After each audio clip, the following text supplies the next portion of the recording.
Déclaration du Conseil national pour la sauvegarde de la patrie.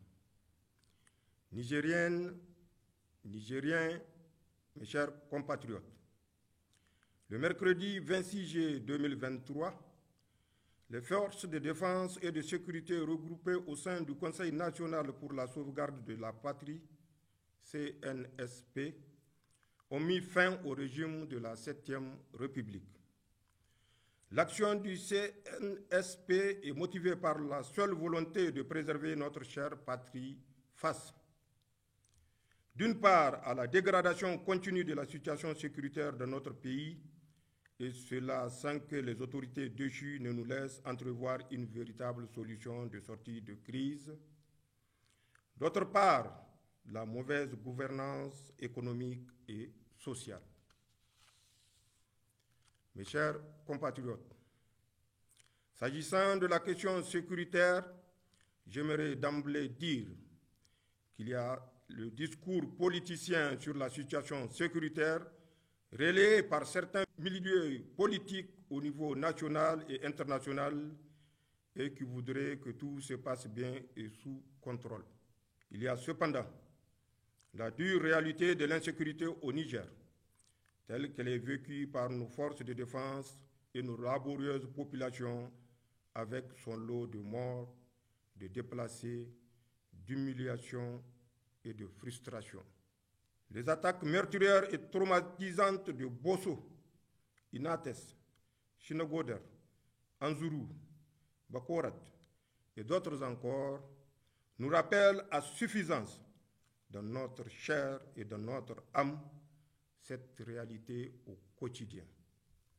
Aussi, nous nous devons en toute humilité et en toute sincérité de poser les questions de savoir si la prise en charge actuelle de la question sécuritaire au Niger a permis de garantir notre sécurité, celle de nos familles, de nos villages et de notre pays.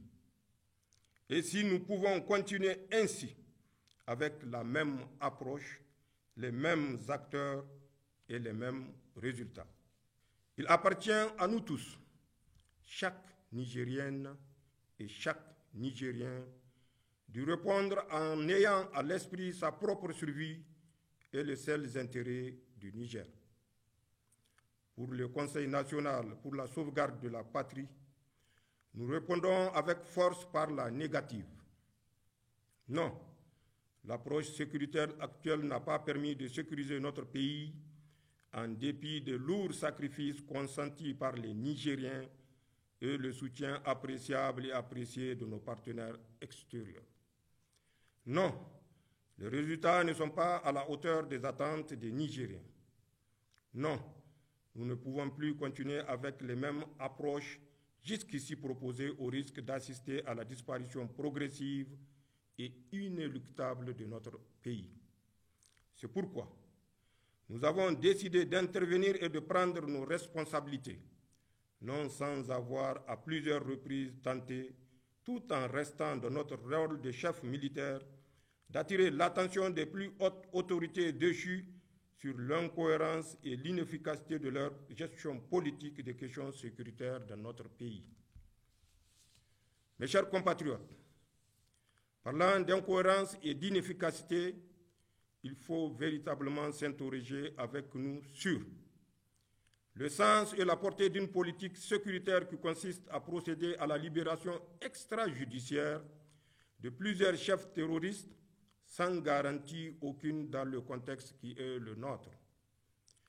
Sur le sens et la portée du recrutement et du détournement à des fins politiciennes de plusieurs centaines d'éléments FDS en dehors du cadre militaire traditionnel et en les plaçant directement sous la seule autorité des politiques.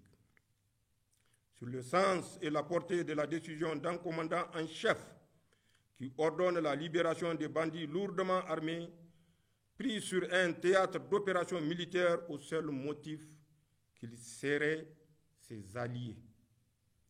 Le sens et la portée de propos d'un commandant en chef des armées qui déclare devant le monde entier que ces soldats qui se battent au prix de leur vie sont moins forts et moins aguerris que les terroristes. Le sens et la portée d'une approche sécuritaire de lutte contre le terrorisme qui exclut toute véritable collaboration avec le Burkina Faso et le Mali, alors même que nous partageons avec ces deux pays voisins la zone du Liptako-Gourma dans laquelle se concentre aujourd'hui l'essentiel des activités des groupes terroristes que nous combattons. Mes chers compatriotes, de toute évidence, les autorités déchues se sont engagées dans une approche qui consiste à mettre en place une sorte de milice pour leurs propres intérêts. Toute chose qu'aucun patriote sincère ne saurait accepter.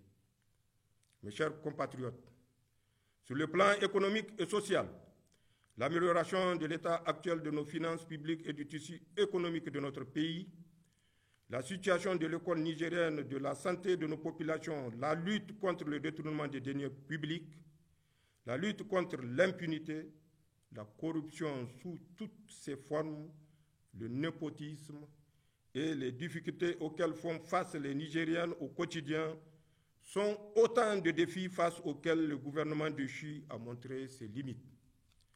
Nigériennes, Nigériens, mes chers compatriotes, pour finir mon propos, à l'endroit de nos populations, je réitère l'appel du Conseil national pour la sauvegarde de la patrie à la sérénité, au calme, à la vigilance et à un sursaut patriotique. Pour qu'ensemble, à l'unisson, nous puissions relever les défis sécuritaires, économiques, sociaux, évoqués plus haut. À l'endroit de la communauté internationale, le Conseil national pour la sauvegarde de la patrie réaffirme sa volonté de respecter tous les engagements internationaux souscrits par la République du Niger ainsi que des droits de l'homme. Aussi, je demande aux partenaires techniques et financiers amis du Niger d'appréhender la situation spécifique de notre pays pour lui apporter tous les soutiens nécessaires afin de lui permettre de relever les défis ci-évoqués. Enfin, le Conseil national pour la sauvegarde de la patrie, par ma voix, demande aux partenaires et amis du Niger, en cette étape cruciale de la vie de notre pays, de faire confiance à nos forces de défense et de sécurité, garantes de l'unité nationale, de l'intégrité du territoire et des intérêts supérieurs de notre nation. En ces temps difficiles que traverse notre patrie, nous savons compter sur votre esprit de patriotisme pour que la nation nigérienne soit sauvegardée. Vive le Conseil national pour la sauvegarde de la patrie. Vive le Niger. Je vous remercie.